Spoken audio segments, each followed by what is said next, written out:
Microsoft's agreement with GameStop is a big win for Xbox and the retailer.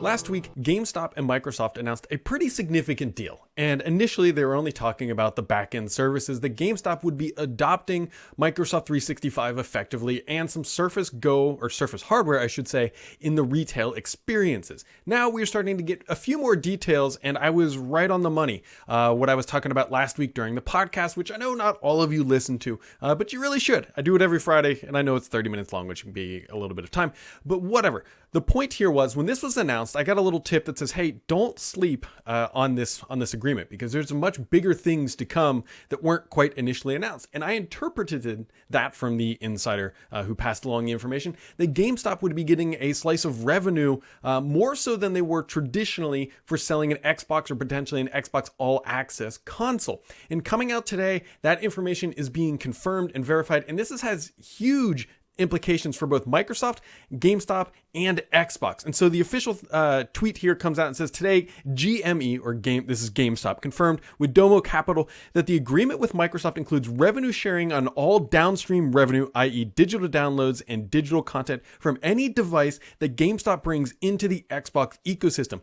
GameStop now meaningfully participates in digital. This is huge, because what this effectively does is that anytime GameStop brings somebody into the Xbox ecosystem and they buy a console through GameStop, GameStop now has the potential to earn revenue downstream, meaning after the console is sold. That is massive for a company and a retailer like GameStop, who needs perpetual or cash flow to keep their operations sustainable. Now, this is kind of business jargony, but effectively what it means is, hey, somebody comes into GameStop, buys a console, GameStop now gets quote unquote ownership of that user. And anytime that they go out and buy digital content downstream, we don't know for how long, but anytime they go out and buy content downstream, GameStop is going to get a very probably small minor slice of revenue. And if you have a whole bunch of those people doing that, that can add up to meaningful cash flow for the company and help them become more rock solid. Now, there's a lot of reasons why this has a big implications, because there's a couple that, let's just kick it off here. There's 5,000 GameStop stores. You have to imagine that GameStop right now is going to be pushing Xbox consoles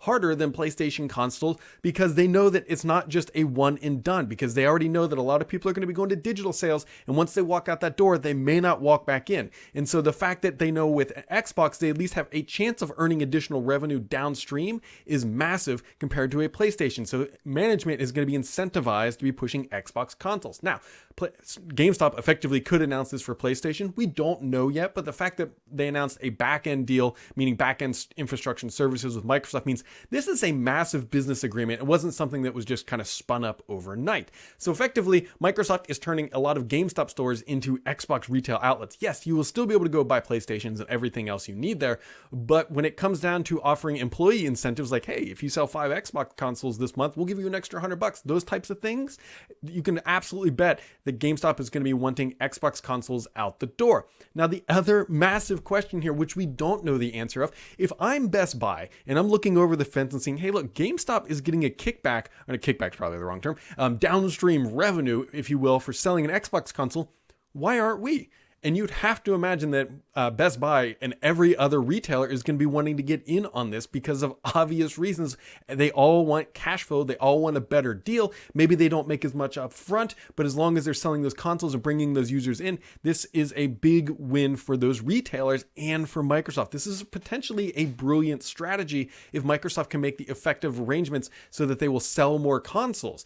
It's really, really interesting. This is like my perfect type of a scenario where we have Xbox content and we have business strategy and we have marketing overlaying everything to create this scenario where Xbox actually creates a better value, not just for the end user, but also the retailer selling it. And that is a significant deal. You cannot sleep on that fact. Now, Sony has already started to announce some of their stuff, which feels a little, similar to what Microsoft is doing. Obviously, there's the Taco Bell deal that Microsoft is doing, the win every 10 minutes or whatever their 15 minutes they're doing this time around. Sony is doing something with Burger King. And so it would not surprise me if we see similar deals come out for Sony, because they're going to have to compete, because at the end of the day, retailers are in the business of making money. They don't care if you buy, they don't care if you're a PlayStation guy or an Xbox guy, but all of a sudden, if they're going to make more money on selling you an Xbox console and have potential to earn money downstream, not just through gift cards and that sort of stuff, that is a massive, massive deal. And this is really, really starting to show some of the geniusness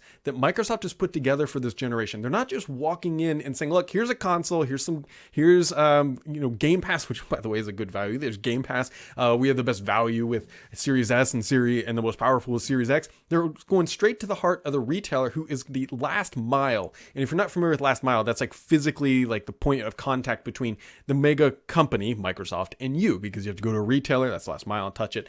Think of it also like, the mail, that's the last mile delivery. It goes to a distribution center, it comes to you. That last mile connection, which has always been the retailer for Microsoft, especially now that they've shut down their own retail stores. But let's be honest, the retail stores never did all that well. GameStop and Best Buy obviously have a much bigger footprint and a much better connection with the consumer than the Microsoft store did.